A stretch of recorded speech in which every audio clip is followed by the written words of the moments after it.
But that is not stopping our next guest from endorsing the former House Speaker. We're joined by Iowa-based radio talk show host and author of the new book, We Won't Get Fooled Again, Steve Deace. Hi, Steve.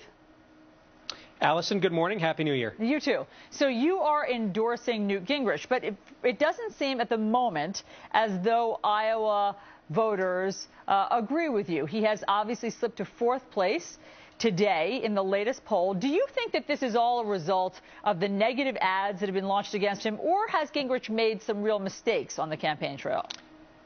Well, I don't think there's much question that he's been the target of about 85% of the negative ads in Iowa. And I do think he took too long to organize here on the ground. But the thing I would just remind people is last year, the Des Moines Register's poll told us that Iowans didn't think the government was too big, were okay with raising taxes, didn't really care about gay marriage, and thought legalizing marijuana was okay. And then last year, the Register's Iowa poll, right before the gubernatorial primary, predicted that Terry Branstad was going to beat Bob Vander Plaats by 28 points. And 48 hours later, he won by just 9.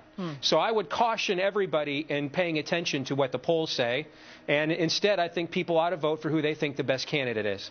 One of the mistakes that Newt himself has talked about making, he just talked about it this weekend, is that he wishes that he had addressed the issue of the money that he took from Freddie and Fannie in a more sort of straightforward fashion, that he would have explained it to people better. Are you bothered by the fact that he took somewhere around $1.6 million from Freddie and Fannie?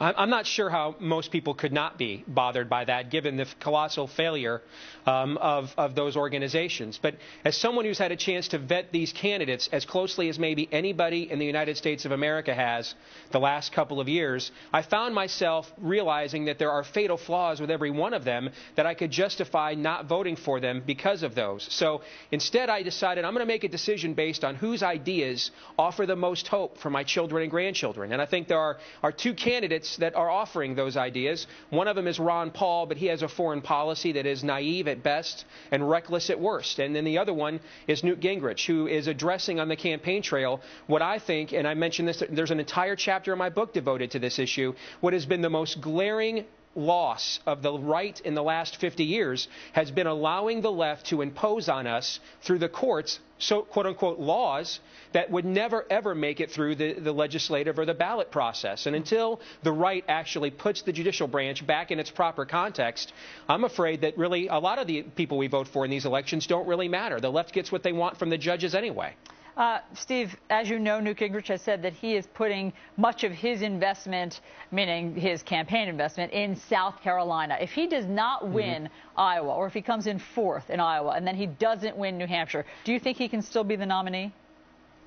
I think, you know, it's so fluid, it's tough to tell. He's right to put most of his resources in South Carolina. That is the state that has determined the Republican nominee for my lifetime. I don't believe anybody's ever won the nomination without winning the South Carolina primary. I think a big key for Newt Gingrich tomorrow is he's got to finish ahead of Rick Perry.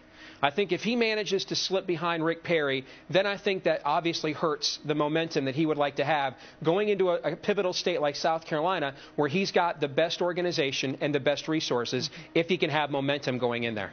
Steve Deace, you are a talk radio host in Iowa. Great to get your perspective. Thank you very much. Thank you.